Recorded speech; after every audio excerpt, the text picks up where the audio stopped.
산논술 강사 김광순입니다. 1부에 이어서 이제 논술에 대한 얘기 계속 나눠보도록 할 텐데요. 산논술 전임 강사죠. 이명기 선생님 나오셨습니다. 네. 산논술 전임 강사 이명기입니다. 예, 보시는 분들 아시겠지만 비주얼이 좀 훌륭하시죠. 산논술에서 이제 비주얼 담당 센터죠. 센터를 맡고 계신 분이시고요. 또 이명기 선생님 하면은 또 열정으로 유명하신 분 아니겠습니까? 네. 학생들에게 아주 열정 있는 강의하시고요.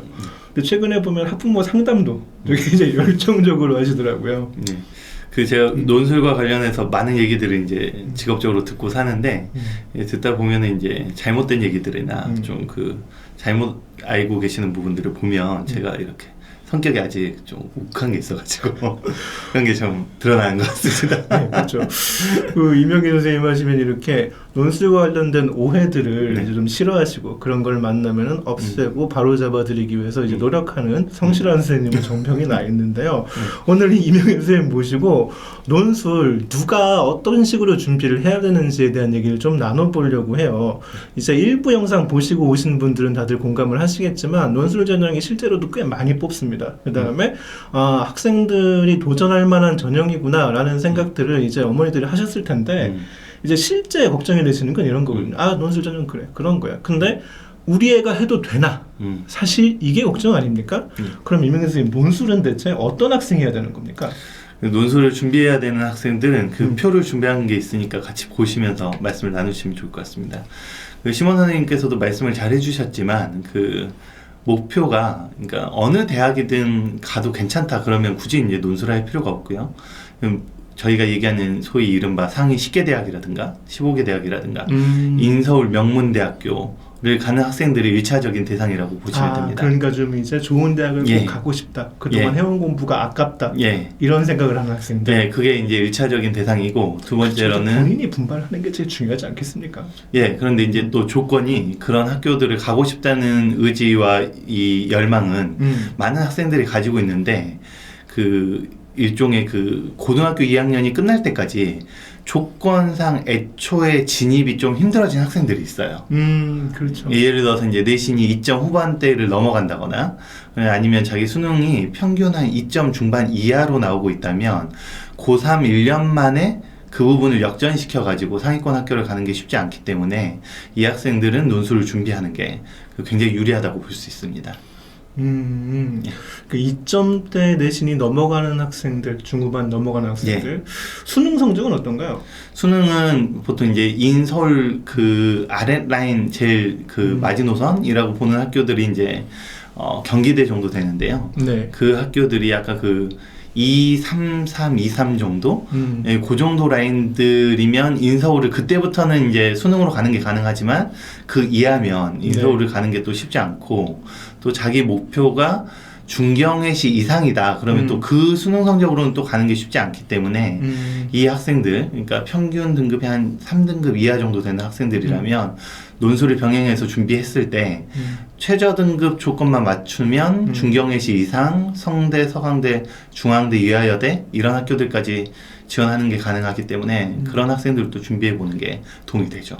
그러니까 보통은 논술은 최상위권 학생들만 준비한다 이런 오해들도 있는데 물론 최상위권 학생들도 한두 장 정도 연대, 성대 정도 이제 글로벌 계열 이런 데 지원을 하긴 하지만 이제 중상위권 학생들부터 중위권 학생들까지 논술을 지원해야 되는 폭이 상당히 넓다라고 볼 수가 있겠네요.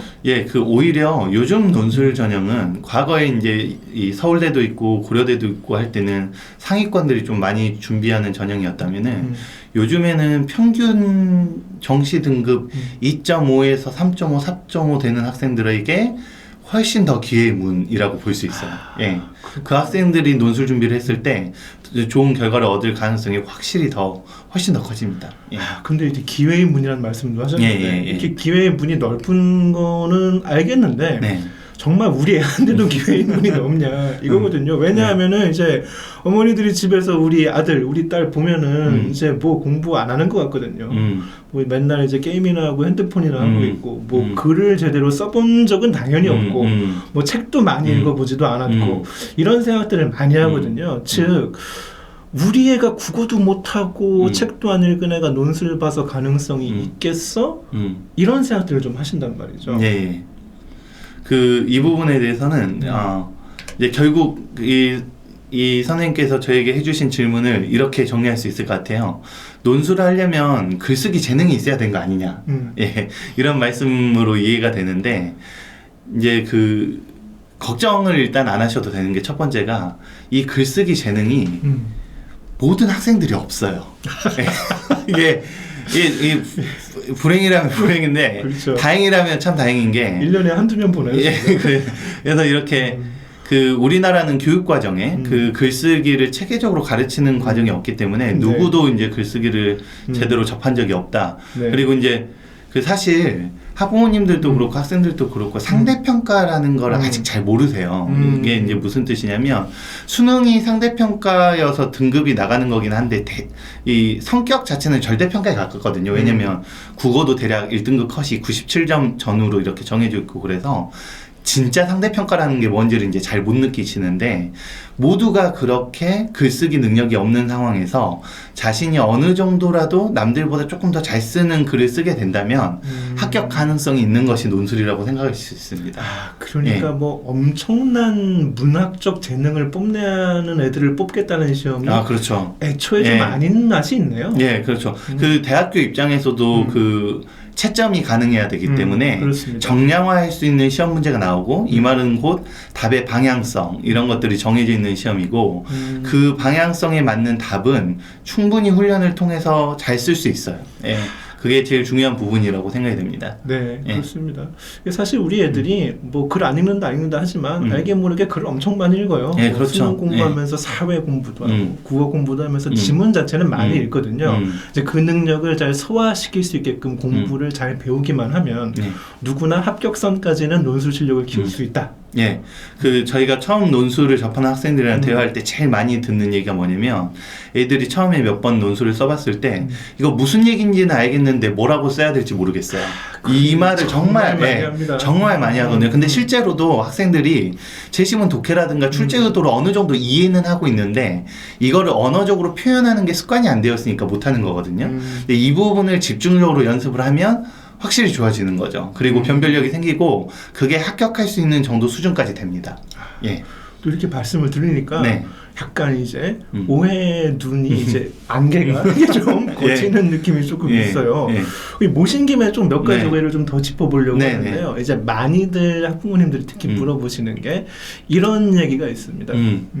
논술 그것도 결국 다 수능으로 뽑는 거 아니냐, 이런 얘기 떠돌잖아요. 내가 아는 엄마의 친구의 딸의 오빠가 논술을 봤는데 논술 100지를 냈는데 그걸로 성균관대를 붙었다.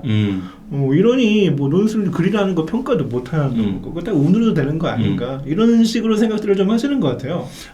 방금 선생님께서 해주신 질문 중에 제가 굉장히 듣자마자 이런 게 있었는데, 아니요. 성대를 가서 백지로 낼 거면 그 학생이 왜 성대 시험을 보러 갔죠?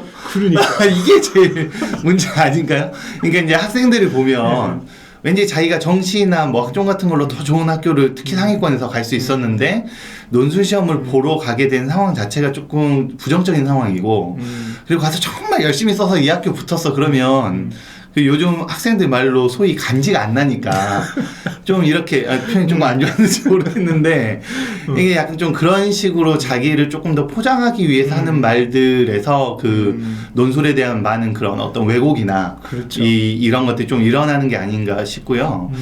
대학교 입장에서 볼 때는 내신을 잘하는 학생이 이미 학종으로 뽑았고, 그리고 수능을 잘 본 학생들은 정시로 뽑을 거잖아요. 그러니까 논술로 뽑을 때는 수능 점수가 저희가 생각하는 것만큼 대학교에서 그렇게 중요하게 생각하지 않습니다.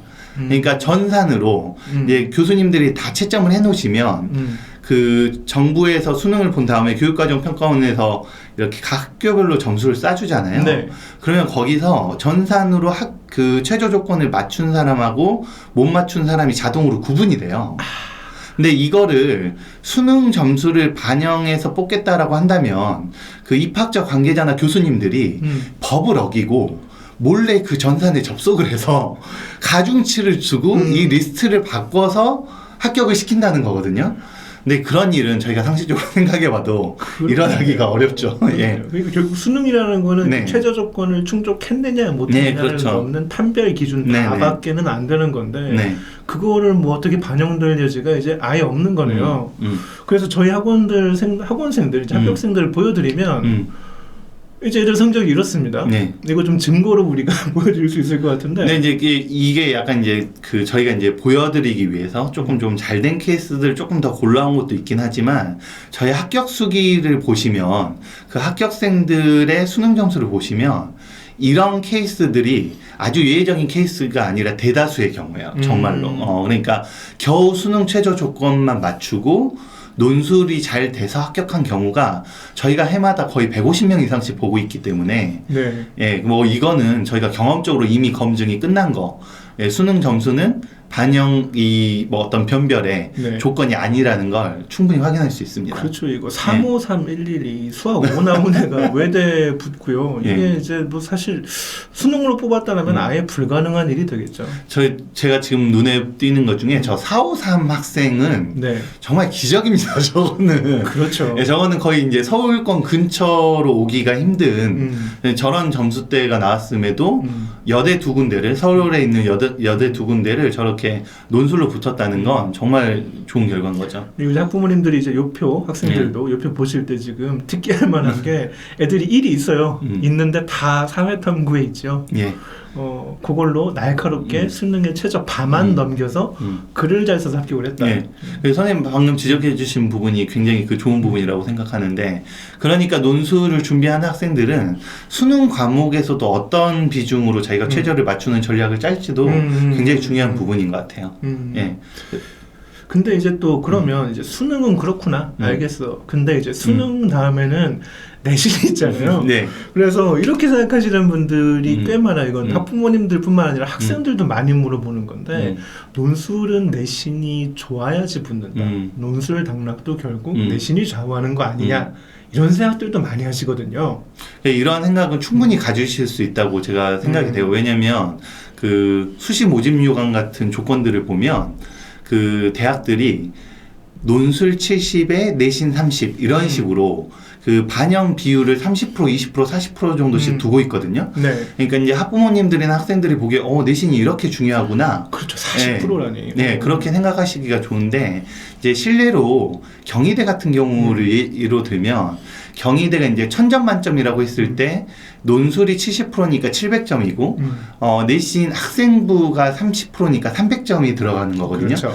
근데 이 300점의 구성을 잘 봐야 됩니다. 구성을 보면 210점이 교과고 90점이 비교과예요. 아, 비교과 들어가나요? 비교과 정량화할 수 있는 비교과 두 가지가 들어가는데 그거는 출결과 봉사 점수. 예. 근데 이제 출결이 이제 90점 만점에 45점이 이제 이 비교과 반반으로 들어가는 건데 무단결석 3일 이하면 만점. 그리고 봉사도 40시간 이상이면 만점. 근데 이거는 모든 학생들 20시간인 있죠. 네, 20시간, 30시간 이렇게 있는데 거의 모든 학교들이 대부분 다 만점을 받고 들어갑니다. 그러면 학교를 다녔으면 받는 거죠. 그렇죠.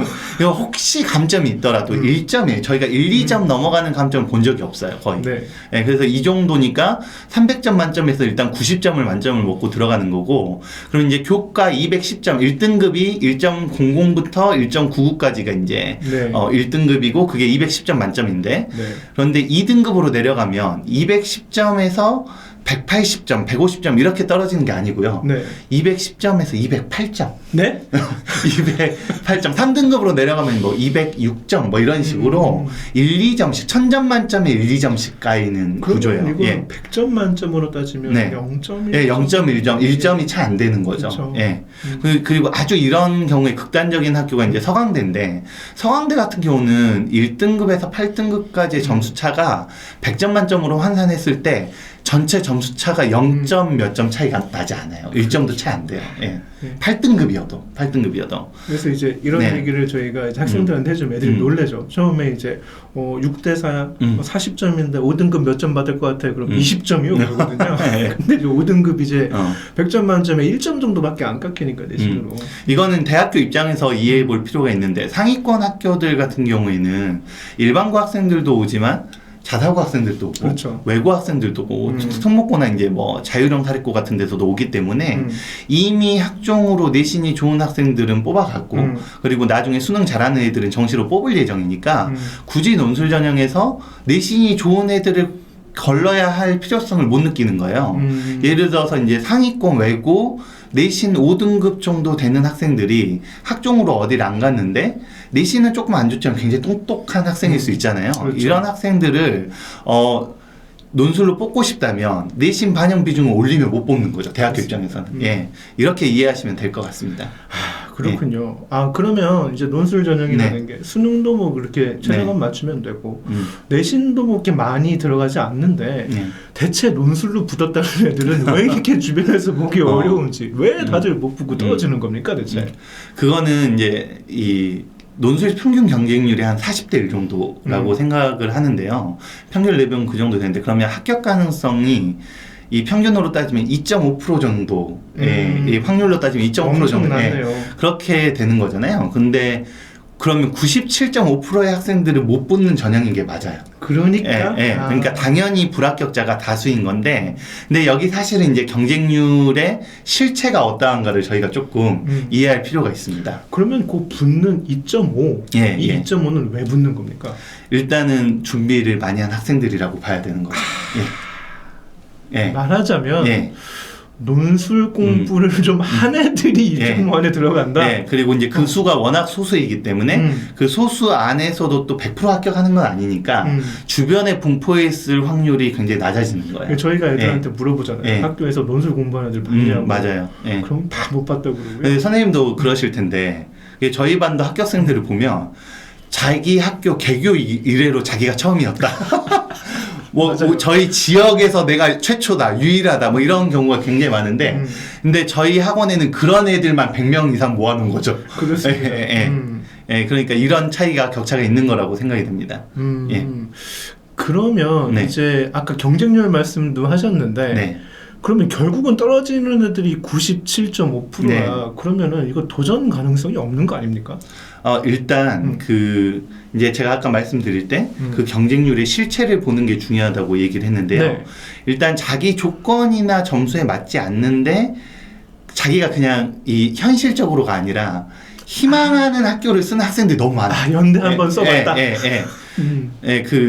저희 올해 학생 중에서도 저한테 굉장히 늦게 온 파이널 때 만난 친구가 있는데 그 학생이 수능 성적이 한 4, 5등급 이렇게 왔다 갔다 하던데 원서 3장이 연대, 한양대, 서울시립대요. 그러니까 논술을 한 번도 써본 적도 없고 그냥 자기가 수능 최저는 맞추기 어려우니까 연대를 쓸게요 하고 연대를 쓴 거예요. 그러니까 그런 숫자들이 이제 워낙 많은 거죠. 그래서 최저 조건을 애초에 맞추기 어려운 상태인데, 그러니까 물론 연대, 한양대 같은 경우는 최저가 없긴 하지만 거기 수능 이 논술 시험 자체가 워낙 어려워서 기본적인 학력이나 준비가 필요한 학교인데 그냥 쓴 거잖아요. 이렇게 그냥 무모하게 쓰는 학생들이 상당히 허수로 많이 있다. 그러니까 논술 전형에 대한 제대로 된 이해 없이 대비도 하지 않고 이해도 없이 허수로 쓴 학생들이 굉장히 많다.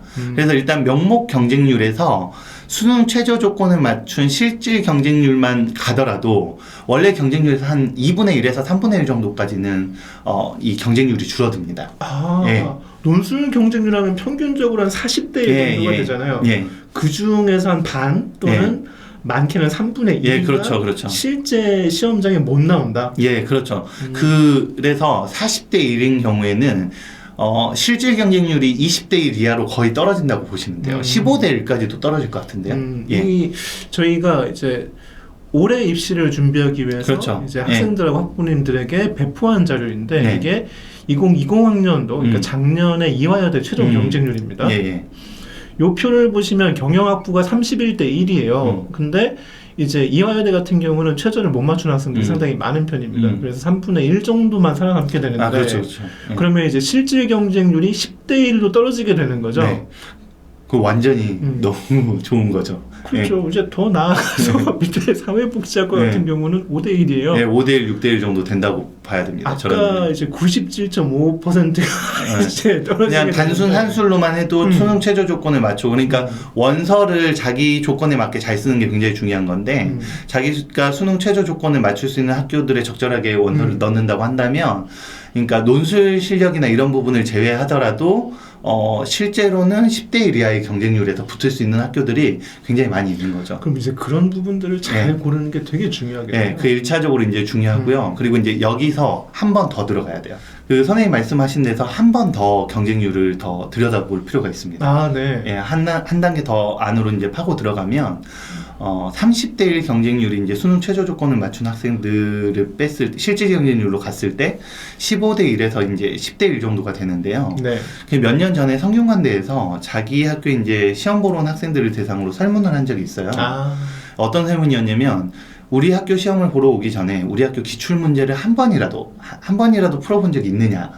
라고 이제 물어봤는데, 성균관대학교면 사실 그 제일 좋은 학교잖아요. 논술로 갈 수 있는 가장 좋은 학교인데, 놀랍게도 그 학교의 원서 시험을 보러 온 학생들 중에 절반 가까이가 그날 성균관대 시험 문제를 처음 풀어본 거예요.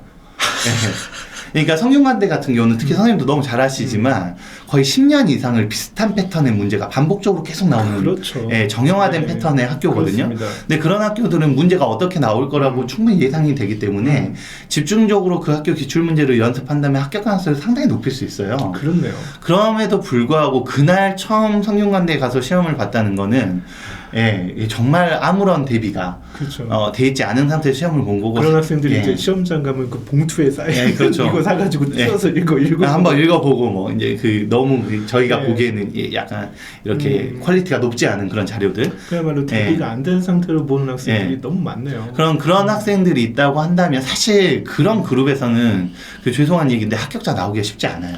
그렇습니다. 그렇다고 한다면 아까 그 15대 1, 10대 1에서 여기서 경쟁률이 또 절반으로 더 떨어지는 거죠.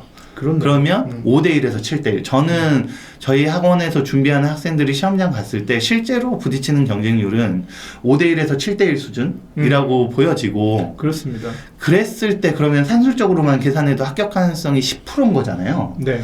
근데 0%인 학교를 10%로 만들었으면 일단 너무 대단한 건데, 그렇죠. 0%인 학교, 그러니까 학종이나 수능으로 가기에는 거의 불가능한 학교에서 합격 가능성이 10%가 생겼다. 그리고 그런 10%의 가능성이 생긴 학교들 원서를 6개를 쓴다. 그러면 경우의 수가 엄청 늘어나는 거잖아요. 네. 근데 여기에 저희가 1년 동안 열심히 훈련한 결과, 그래서 그 10% 안에서도 경쟁력을 가지고 있는 것까지를 감안하면 학교별 합격 가능성이 거의 20%에서 30% 정도까지 올라가지 않나. 네. 그러니까 평균적인 경우에요. 그렇게 생각할 수 있지 않나 싶습니다. 그러면 이제 논술 공부, 평범한 아이가 논술 공부를 시작해서 합격 가능성을 뭐 10배 이상 뻥튀기를 한 건데. 그렇죠. 어마어마하게 뻥튀기를 한 거죠. 네. 그러면 우리 애도 논술을 좀 해도 되지 않을까라는 생각이 조금 들 것 같아요. 여기까지 들으셨는데 조건이 맞는데 안 하신다고 하면 굉장히 큰 기회를 하나 차버리시는 거예요. 그럼 이제 어떤 아이가 논술을 준비해야 하는가 총정리로 한번 딱 말씀해 주시면. 그러면 일단 그 내신 2점 후반대부터 시작해서 내신이 5등급, 6등급까지도 괜찮습니다. 요즘에는 6등급까지도 좀 해볼 만한 학교들이 있기 때문에. 그리고 이제 자기가 목표한 학교가 인서울 안에 있는데 수능으로 좀 못 미친다 아직. 그리고 수능 최저 조건인 2합, 4나 3합, 6은 맞출 수 있겠지만 정시 등급으로 그 학교들을 맞추는 건 쉽지 않다. 혹은 수능 등급이 그것보다 더 안 좋지만, 예를 들어서 4, 5 이하지만 인서울을 꼭 가고 싶다. 이런 학생들이 수능의 한 과목을 준비하듯이 처음 고3을 시작하면서부터 논술을 한 과목으로 설정을 해놓고 꾸준히 1년 동안 준비를 한다면 자신이 이제 학종이나 정시로 가기 어렵지만 인서울 명문대를 갈 수 있는 가능성이 굉장히 많이 높아진다. 이렇게 생각하시면 될 것 같아요. 말하자면 논술이라는 거는 학생 하나가 1년 동안 열심히 공부해서 얻게 되는 것이다. 논술 합격의 영광이란 1년간의 준비 과정이 필요하다. 그런 학생들이 워낙 소수니까 우리가 주변에서 보기 어려운 거지만 이 산논술 선생님들은 학원에서 매년 150명에서 200명 가까운 학생들이 그렇게 노력해서 합격의 결과물을 얻는 걸 매년 지켜보고 있는 거죠. 당연히 준비한 학생에게 유리한 시험일 수밖에 없는데 예, 그렇습니다. 그걸 많이 생각을 못 하시는 거네요. 네네. 근데 여기 끼어있는 오해들이 선생님이 계속 질문해 주시는 것처럼 아직 많은 분들에게 그런 오해들이 잘 부식되지 않아서 네. 그런 부분이 있다고 생각됩니다. 여기까지 들으시면 그럼 우리 애도 1년 동안 열심히 해보면 논술 합격 가능성이 있을까? 라는 생각들이 들으셨을 거예요.